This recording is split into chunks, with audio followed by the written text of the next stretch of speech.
Hey everyone, welcome to our channel.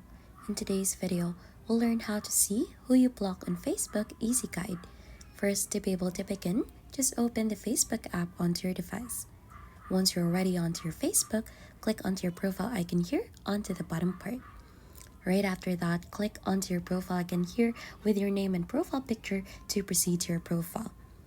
Now click onto the three dots here, and there you should be able to see activity log.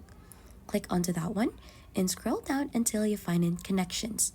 So you'll just have to open that one and you could choose friends, followers for this, but we'll offer friends here. Click on manage friends. Right after, click on filters and the categories. So there you should be able to see different options and just click onto block. So if you have blocked someone from a long time ago or just recently, here you should be able to see that you have blocked that friend here. So it would be listed in here and you could go ahead and try to unblock them. Or if you just want to see them, then this is how you should do it. And that is how to see who you block on Facebook Easy Guide. If you think this has been helpful, don't forget to hit the like, subscribe, and we'll see you on to our next video.